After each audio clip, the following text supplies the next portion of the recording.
அந்த இயக்கத்தினுடைய மரபிலே வந்தவனாம் என்று அறிஞர் அண்ணா சொன்னார்.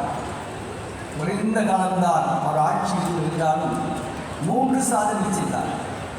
1 சுயமரியாதை தீர்மானத்திற்கு சட்டம், 2வது சென்னை மாநிலத்திற்கு தமிழ்நாடு என்ற பெயர், 3வது இந்திக்கு இடமில்லை நீர்மொழிதான். இந்த 3 சாதனைகளை அண்ணா செய்தார் என்றாலும் அதற்கும் அடிப்படை சுயமரியாதை இருந்தார். அதற்கு பின்னாலே செங்கற்பட்டு மாநாட்டினுடைய 80வது ஆண்டு விழா செங்கற்பட்டு நடைபெற்றது. அந்த விழாவிலே முத்தமிழறிஞர் முதலமைச்சர் கலைஞர் அவர்கள் கலந்து கொண்டார். அவருடைய ஆட்சியிலே நடைபெற்ற பல்வேறு நிகழ்ச்சிகளுக்கும் அடிப்படை சுயமரியாதை ஏற்கும்.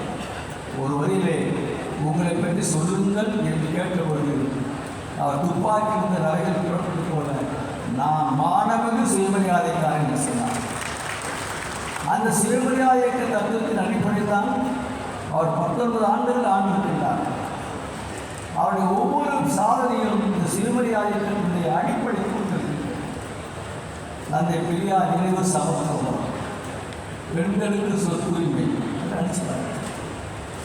பெண்களுக்கு அடுக்கடுக்காக திட்டங்கள் திராவிட கழகம் கொண்டு முதலமைச்சர் அழைத்து மகளிர் உரிமை ஆட்சி காத்த மாண்பாளர் என்ற விருதையும் வழங்கியதை இந்த நேரத்திலே நினைவூட்ட கடவுள். அவருடைய ஆட்சி காலத்தில் நடைபெற்ற அந்த சாதனைகள் அதற்கு அடிப்படையாக இருந்தது சுயமரியாதை கருத்து.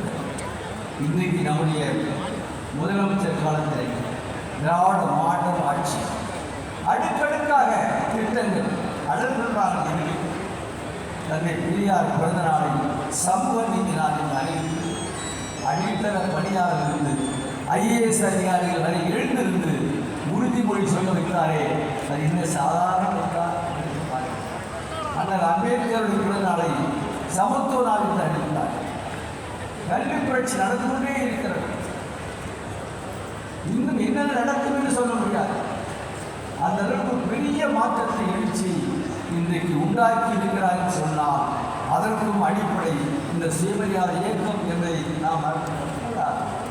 அந்த வகையில் இந்த மாநாடு பலரையும் சிறப்பாக நடந்து கொண்டிருக்கிறது.